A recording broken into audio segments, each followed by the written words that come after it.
sûr. et qui a 0 buée sur son écran avec un écran anti-rayures anti-buée. Ça prouve bien que ce traitement fonctionne parfaitement bien. Il n'y a aucun souci là-dessus. Il y avait que Lorenzo qui avait un problème. Hein. Non, il n'y a pas de problème. Ensuite,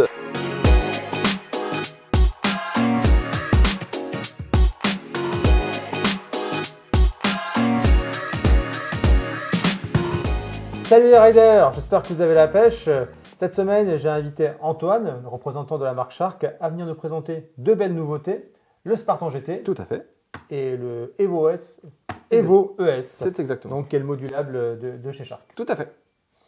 On y va? Tu commences par le Eh ben, Spartan c'est parti. GT, On commence par le Spartan vu que c'est GT. mon préféré. Et ben on fait comme ça, il n'y a pas de souci.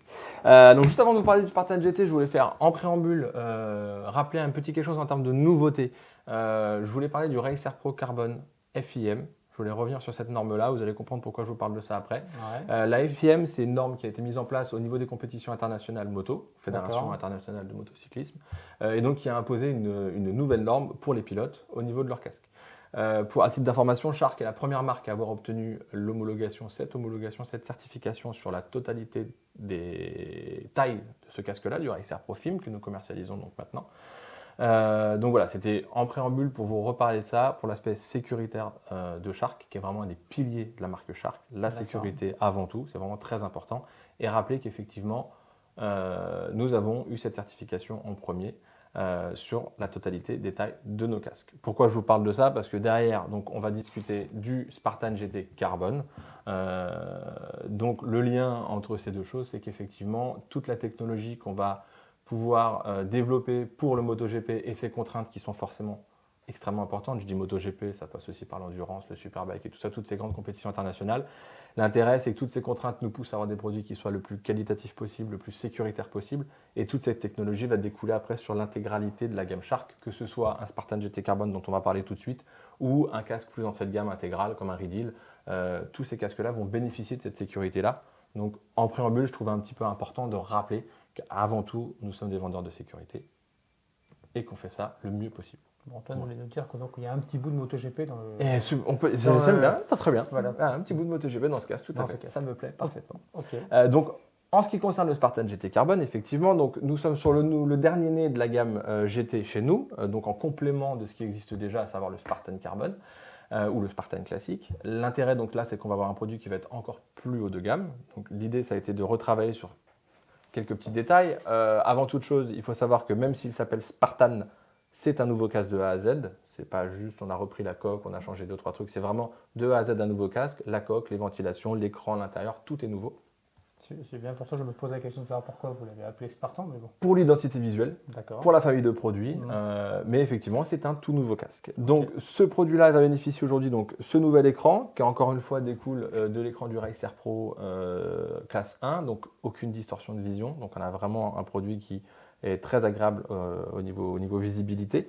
Le verrouillage d'écran qui n'existait pas précédemment sur le Spartan Carbon. Donc ça, c'est la petite nouveauté. On baisse l'écran, on peut garder un petit filet d'air et on va venir verrouiller son écran. L'écran va s'écraser sur le joint d'étanchéité qui va permettre justement de limiter les perturbations liées à l'air. Il y a un pinlock, si je vois bien. Il y a un pinlock, tout à fait. Le pinlock est livré avec le casque sans aucun souci. Petite ventilation au niveau de la mentonnière qui va faire rentrer de l'air par ici pour venir ventiler tout au niveau du visage et de l'écran, pour être en complément du pinlock pour le désembuage, et puis pour le confort du pilote, bien évidemment. Hop, au niveau des ventilations, pour y rester, donc la ventilation frontale qui est assez proche de celle qui existe actuellement sur le Spartan, donc qui va permettre de rentrer l'air dans le casque. La nouveauté, hop, elle est derrière, c'est l'extraction d'air que vous avez ici, qui n'existait pas précédemment. L'intérêt de l'extraction d'air, c'est qu'on va créer ce qu'on appelle l'effet Venturi, donc on va faire rentrer de l'air. L'air va accélérer en arrivant dans le canal du casque, et en accélérant, va permettre d'accélérer l'évacuation de l'air chaud. Et aussi de stabiliser le casque au niveau aérodynamique pour éviter justement toute forme de mouvement à certaines vitesses. En fait, j'imagine que ça accélère parce que vu que les canaux se rétrécissent. Exactement. C'est exactement ça l'effet Venturi. Ça comprime l'air. C'est que le fluide est à un endroit, il rentre dans un canal beaucoup plus petit, ça le comprime, donc ça accélère et donc ça améliore la stabilité et ça ventile mieux. Voilà. Le spoiler, il était pas comme ça sur le Spartan. Alors, il était un petit peu différent. On avait déjà ces deux petites ailettes, un petit peu différemment. Et surtout, on a le côté double lame maintenant qui va permettre encore une fois d'améliorer la stabilité du casque. Et ce petit bouton-là, ça c'est toujours au même endroit que sur le Spartan avec donc, hop, je te remercie, l'écran solaire bien long qui descend bien bas. Ça, c'est top. Encore une Une autre chose au niveau des nouveautés, hop, en dessous du casque. Donc, ce qui n'existait pas avant sur le Spartan Carbon, c'est donc cette collerette qu'on n'avait pas, qu'on a été rajouté ici, qui va permettre encore une fois d'améliorer le côté hermétique du casque. J'aime bien la finition 3D, Ouais. petit côté un petit peu néoprène. Là, je vois que c'est réfléchissant. Ouais, tout à fait. Donc ça, c'est plutôt bien fait. C'est plein de petits détails en fait. C'est ça. Le deuxième intérêt de cette collerette, c'est qu'on a été intégré le système d'extraction d'urgence. Donc on va pouvoir aujourd'hui, en retirant cette partie-là, avec une fermeture éclair, pouvoir sortir la collerette pour pouvoir retirer le casque en cas de pépin sans tirer sur les cervicales. Ouais. Donc ça, c'est des choses qui sont plutôt très bien au niveau sécurité. Et le nouvel intérieur en mousse 3D qui va permettre d'avoir un très très bon confort, une meilleure fermeté pour éviter le tassement prématuré des mousses et vraiment un maintien qui est vraiment très prononcé, très agréable. Et bien sûr, l'intérieur est complètement démontable, je n'ai pas précisé, mais C'est voilà, logique. Ouais. c'est logique. Ça, Mais c'est bien de le dire. À ce niveau de gamme, C'est normal. moi j'aime bien aussi le. Tu n'en as pas parlé, mais j'aime bien vraiment le. Je trouve que la finition, elle fait vraiment très quali. Que ce soit au niveau de la paquette ici, que ce soit tout simplement au niveau des ventilations. En fait, il y a une petite visserie. C'est pas juste collé en fait. à fait. Il y a de la visserie un peu partout. J'imagine que c'est remplaçable en cas de casse. Bien évidemment. Donc non, c'est. J'aime bien la finition. Alors c'est quelle taille? Donc C'est un large. C'est un large. Ouais. On est sur quel poids, grosso modo? On est autour du kilo 4 en moyenne. D'accord. Encore une fois, le poids varie en fonction de la taille du casque, hein, bien évidemment.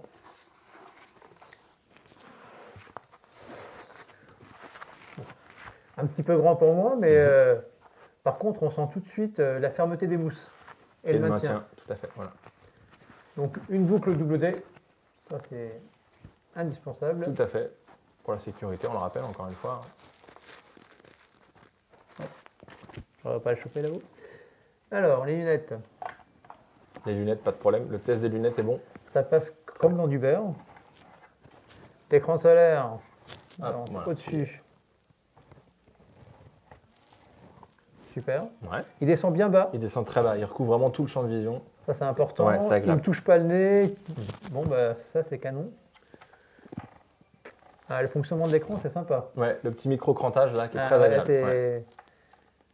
Ah ouais, c'est sympa. Ouais, et qui est réglable en plus. Hein. On peut resserrer ou desserrer, donc rendre plus ferme ou moins ferme le crantage selon les besoins de chacun. Mais c'est vrai que cette petite fermeté est très agréable et permet effectivement de pouvoir porter l'écran à mi-ouverture si besoin. C'est plutôt pas mal. Ouais, c'est très smooth. Tout à fait smooth, c'est le très bon mot.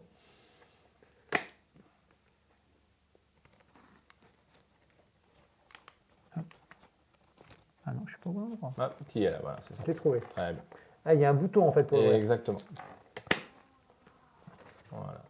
Tu as un guide en fait. Une fois que tu passes ton doigt dans le guide, tu as juste à appuyer sur le bouton au passage et ça va lever naturellement, très naturellement l'écran. Ah, c'est ça. Voilà, la manipulation se fait très naturellement. Donc ventilation ici, Exactement, dont on a parlé tout à l'heure. ventilation Sur le au-dessus. devant, voilà. Et l'extraction d'air dont on a parlé juste avant. Bon, ce qui est bien, c'est qu'on arrive à tout manipuler normalement avec sans enlever le casque, c'est quand même mieux. Hein. C'est mieux. C'est pas toujours le cas, mais là, Ouais, c'est bien. là, c'est bon. Là, on est bien à l'intérieur, on est bien maintenu. Il y a le petit cache-nez. Qui est amovible. Hein, On sent qu'il est très hermétique parce que j'arrive à faire de la buée sur mes lunettes alors que je suis à l'intérieur. Donc il faudrait que je roule un peu. Exactement. Qui corrigera tout de suite le problème. Non, non, on le sent pas. Parfait. Bon, bah, c'est à essayer en roulant, mais en tout cas en statique, ça le fait bien. Très bien. Ah oui, c'est ça qui permet de faire, du moins sur les plaquettes ici, on voit effectivement le petit aspect cranté. Et c'est où que tu fais le réglage? Le réglage ici, donc tu as une petite vis ici avec une petite clé. Hop, on va juste serrer ou desserrer si on veut améliorer, enfin raffermir ou relâcher un petit peu le crantage. Ça, c'est à l'appréciation de chacun. Bon, mais top. Alors, ce petit bijou, il t'a combien? Alors, en carbone comme celui qui est présenté ici, on est à 469 € en prix public. D'accord. Ouais, Voilà, donc on est plutôt bien placé pour un casque GT haut de gamme en carbone. Et il va donc là, c'est un produit qui est d'ores et déjà disponible à la vente, il n'y a pas de problème. Et dans une petite quinzaine de jours, on va commencer à livrer les versions Spartan GT classiques, donc non pas carbone, en fibre classique. Donc avec exactement les mêmes options, ce sera tout à fait le même cas, sauf qu'on n'aura pas cette trame carbone. Ouais. Et ce produit-là, on sera à partir de 399 €. Donc on sera vraiment sur un produit très agressif en termes de tarifs par rapport au type de produit qu'on a dans les mains. Voilà. Ah oui, là, c'est super, c'est même ultra compétitif. Parce Je que trouve aussi, oui. on peut comparer ça à un GTR chez Oui, Shoei. on pourrait le mettre à côté d'un GTR chez Shoei, je pense, en termes de positionnement de gamme. positionnement de gamme. Ouais. Et alors, pour le coup, en plus, alors, je trouve que la calotte est un peu plus compacte que sur un GTR qui me paraît toujours énorme. Et surtout, on est quasiment 200 € moins cher. Ça doit être dans ces eaux-là à peu près. Ouais. Ouais, je commercie pas chaud, mais je vois à peu près le prix du casque. Non, c'est un beau produit. Je pense il a tout pour fonctionner. En plus, ça vient compléter la gamme GT. Exactement. Si Exactement. vous voulez partir au long cours, je pense que c'est un produit qu'il faut en tout cas essayer lorsque vous allez faire le choix de votre casque. Bah, l'intérêt, c'est qu'effectivement, là, tu parles de personnes qui vont partir au long cours, Ouais. pour qui c'est effectivement totalement adapté, par quel que soit le type de machine finalement. Mais à côté de ça, la personne qui va aussi faire du 2 roues au quotidien, d'une façon plus Oui, utilitaire, bien sûr. pour aller travailler, mais qui un usage intensif de par la fréquence d'utilisation, ce sera quelque chose qui sera aussi parfaitement adapté pour du quotidien, pour du long cours. Donc vraiment, c'est un vrai couteau suisse, ça va vraiment s'adapter à toute personne qui a l'exigence d'avoir un très bon casque sur la tête. Et surtout que là, avec les mousses 3D, ça ne va pas bouger dans le temps. Exactement. Parce que Exactement. souvent, j'ai des clients qui se plaignent, ils disent ouais, mais au bout de 2 ans, mon casque, Alors, je flotte dedans. Après, quelle que soit la marque, quel que soit le modèle, effectivement, quelqu'un qui va utiliser son casque au quotidien va forcément créer une usure prématurée au niveau des mousses, quelle que soit la marque. Et de toute façon, l'intérêt de l'intérieur démontable, c'est qu'on peut, en cas de besoin, racheter uniquement une paire de joues si on le veut au bout de 2-3 ans, si on veut faire en sorte de garder son casque le plus longtemps possible. C'est aussi tout à fait faisable. Après, j'ai un petit conseil, c'est que effectivement, il faut le laver son intérieur, c'est utile. Pas mal. Et en le lavant, on retrouve en fait tout simplement du maintien, parce que tout ce qui est salissure, etc., ça vient combler la mousse, et au final, la mousse, elle perd de son rôle de maintien tout simplement dans le temps. Donc en lavant le casque, en tout cas en lavant l'intérieur, on récupère de l'élasticité de la mousse et donc par conséquent du maintien. Tout à fait. Un peu d'entretien, ça fait pas de mal. Bon, Très bien. on passe à l'Evo ES. Exactement, l'Evo ES. Hop là, le voici l'Evo ES. Hop. Donc l'Evo ES, qui est donc ES pour essentiel, hein, qui est donc le nouveau venu sur la gamme modulable chez nous pour le coup.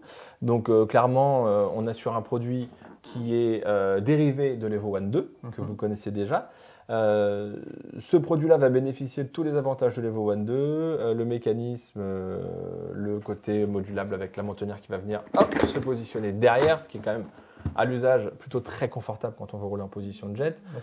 C'est top parce que ça évite. Alors déjà, vous pouvez rouler en position de jet, ce qui n'est pas le cas de tous les modulables, parce qu'il a la double homologation. Oui. Puis ça évite d'avoir les cervicales complètement arrachées si vous commencez à rouler un petit peu vite ou en position ouverte. Exactement. Donc là, on a cet intérêt-là. La double homologation, comme tu l'as dit à l'instant, qui a été faite avec Shark, avec le premier Evo Line à l'époque en 2007. Donc là-dessus, une fois fermé, on a aussi un vrai intégral sur la tête. Je le rappelle, je parlais de sécurité tout à l'heure sur les modulables, sur les intégraux, pardon. J'en parle aussi sur les modulables, c'est important. Vous avez le fameux Sharp Test, j'insiste bien Sharp avec un P test qui n'a absolument rien à voir avec Shark, qui est donc un organisme indépendant, anglais si je ne dis pas de bêtises, et qui fait des tests plus poussés de façon complètement indépendante sur toutes les marques de casques. Aujourd'hui, tous nos casques sont extrêmement bien notés au Sharp Test. Je pense notamment à l'Evo One. Il y a un test sur les modulables qui s'appelle le Latch, L-A-T-C-H. C'est un test, c'est un taux d'ouverture en cas d'impact sur un modulable. C'est-à-dire qu'on prend un casque, 100 casques, on va les tester et on voit combien de fois ils vont s'ouvrir en cas de choc. D'accord. Voilà, et donc c'est un résultat en pourcentage. Aujourd'hui, l'Evo One reçoit 100% de non-ouverture en cas de choc.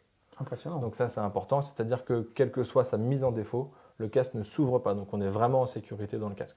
Je vous invite à aller faire un tour sur le site, c'est sharp.gouv.uk, si je ne dis pas de bêtises. Et vous allez pouvoir voir les tests d'autres casques, d'autres marques, d'autres modèles, et vous verrez que ce fameux 100% au latch n'est pas forcément facile à atteindre. Et pas monnaie courante, tout le monde ne l'a pas. Donc aujourd'hui, ce casque-là, vraiment, il vous apporte une sécurité à 100%. Et encore une fois, je reviens là-dessus, c'est important parce que je pense que c'est vraiment le pilier de notre métier, que ce soit le nôtre en tant que fabricant, que le tien en tant que revendeur. Avant toute chose, avant de l'esthétique, avant du confort, on vend de la sécurité. C'est clairement notre credo. Alors si ça te va, ça me va. Je tenais à préciser que cet Evo ES, donc, il part vraiment sur la base de l'Evo One 2, qui fonctionne très bien parce qu'on avait eu les premières générations des petits pépins, oui, tout à fait. On avait pas mal de SAV même, on peut le dire. Et en tout cas, depuis l'Evo One 2, on a 0 SAV. Voilà, et donc ils bénéficient du mécanisme et des avancées de l'Evo One 2, donc qui ont corrigé les problématiques, donc les avancées du dernier Evo One 2, qui ont corrigé les problématiques précédentes. Donc aujourd'hui, on a des taux de retour qui sont plus que dans dans la norme, même plus bas que la norme, puisqu'on est moins en dessous d'1% de retour sur l'Evo 22, donc on est vraiment sur un produit qui est fiabilisé à 100%. Et aujourd'hui, ce casque-là découle clairement de ça, donc il n'y aura absolument aucun problème. Les petites différences cependant, puisque s'il a un nouveau nom, c'est quand même qu'il a des différences. Ouais. Les petites différences, c'est que le pin lock a été abandonné au profit d'un écran anti-rayures, anti-buée, qui fonctionne parfaitement bien. On parlait tout à l'heure du Racer Pro. Le Racer Pro, ça fait des années qu'il adopte l'écran anti-rayures, anti-buée. On a des retours de pilotes, Johan Zarco par exemple, en Malaisie, qui roule sous des températures pas possibles, des taux d'humidité très importants, avec un souffle forcément très important, Oui, puisque c'est un j'imagine, sportif de haut niveau, sur son écran, avec un écran anti-rayures, anti-buée. Ça prouve bien que ce traitement fonctionne parfaitement bien, il n'y a aucun souci là-dessus. Il y avait que Lorenzo qui avait un problème. Hein. Non, il n'y a pas de problème. Ensuite, donc on a les petits caches sur le côté qui étaient effectivement dark chrome sur sur l'Evo 22, donc une finition un peu plus brillante. Là, ils vont être effectivement de la couleur du casque. Et puis on a un intérieur qui va être un petit peu différent. On avait un intérieur bleu sur l'Evo 22. Là, on a repris l'intérieur du D-Squall, notre intégrale milieu de gamme. D'accord. Qui est plébiscité pour son confort. Donc on a mis cet intérieur dedans. Aujourd'hui, ce produit-là, dans cet état-là, avec ses modifications, il nous permet d'atteindre un prix de 309 €, à partir de 309 €, contre 399 € pour la version Evo 22. Donc ça vient compléter la gamme. Voilà, tout simplement. Donc ça permet d'avoir un produit qui soit aussi plus abordable tout en bénéficiant des technologies de son grand frère. Et pour le coup, ça situe donc cet Evo ES à un prix ultra compétitif par Tout à fait. rapport à la concurrence même de casques moins chers asiatiques. Là, on est sur un produit made in France, en tout cas designé, conçu en France. Conçu en France, tout à fait, voilà. et fabriqué quasi à 100% dans l'Union européenne. L'Union européenne. Ouais, parce ça, que c'est vous important. avez une usine au Portugal, c'est ça? Tout à fait, c'est ça. Donc effectivement, la Shark, tu fais bien de le préciser, est une marque française. Tous les produits Shark sont dessinés, pensés, développés en France. Voilà. Donc ça, c'est effectivement très important de le repréciser. Moi, ça me fait toujours plaisir quand une Ah bah, française arrive à tant sortir qu'à faire. un produit compétitif. Tout à fait. Alors, je vais quand même l'essayer. On Bien sûr. va vérifier que l'intérieur est vraiment identique à son grand frère. Je t'en prie.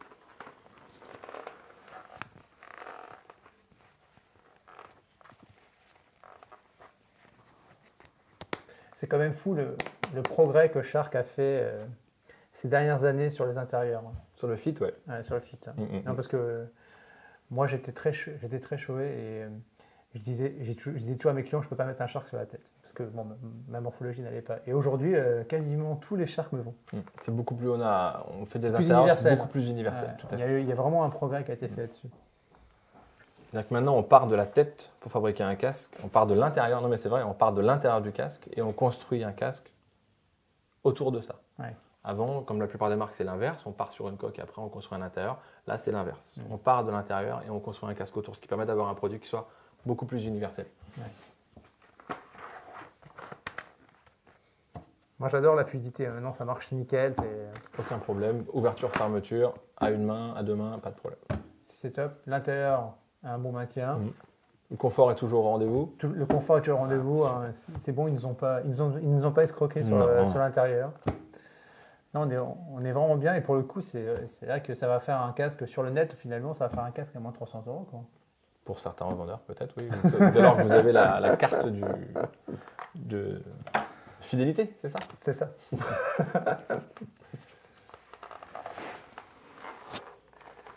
Le jour où on vendra un casque plein pot sur Internet, vous me prévenez. Hein. Donc voilà pour les nouveautés de cette année. Au rayon des nouveautés aussi, au-delà des casques, c'est important de le préciser au niveau de la marque Shark, puisqu'on parlait tout à l'heure de la marque Shark, la marque française et tout ça. Shark a aussi décidé de communiquer plus sur un autre pilier qui est important pour nous, c'est l'éco-responsabilité. Donc c'est aussi important d'en parler dans ces temps-là. J'écoute là. Un peu d'écologie, que Ouais, diable. ouais, Donc aujourd'hui, comme tu le savais précédemment sur les casques Shark, quand vous receviez un casque dans la boîte, vous l'ouvriez, vous aviez des plaques en polystyrène pour protéger le casque, pour éviter qu'il prenne des chocs. Là, au fur et à mesure, tout est en train d'être modifié. Tous les casques vont arriver avec du carton recyclable à la place du polystyrène. D'accord. Pour le côté polluant du polystyrène, tout simplement. Au niveau des usines, on travaille énormément aussi sur le recyclage des peintures, sur le recyclage des plastiques, justement pour éviter d'avoir trop de déchets. Donc voilà, tout ça, ça va dans ce sens-là, dans le sens de ces valeurs-là, puisque Shark, on l'a dit, marque française, c'est une marque de valeur. Il y a une petite vidéo aussi qu'on a publiée sur notre site internet, justement qui parle un petit peu de valeur. Et je suis certain que ça te fera très plaisir de mettre un petit lien de cette vidéo juste en dessous de celle-ci, si tu le veux bien. Tu veux bien? Ouais, je veux. Bon, super. Alors, on va faire ça. Comme ça, je vous invite à aller la regarder. Ça va souligner tout ce que je viens de vous dire par rapport à ça. Petite idée, hein, Dis-moi. si un jour vous continuez à penser écologie, il faudra repenser au recyclage des casques. Ça serait intéressant de. C'est une question qui se pose. C'est une question qui. de récupérer les casques des clients usagers Mm. pour pouvoir effectivement faire qu'on boucle la boucle avec. La question se pose, très, très honnêtement, la question se pose. C'est quelque chose qui prend du temps à être mis en place parce que Bien ça sûr. nécessite une logistique très importante. Est-ce que ça se fera comme ça ou autrement? Je ne sais pas, mais effectivement, la question du recyclage des casques va être une question centrale. Je parle pour Shark, mais je pense pour tous les grands acteurs du casque. Ça va être une question centrale pour les prochaines années, c'est certain.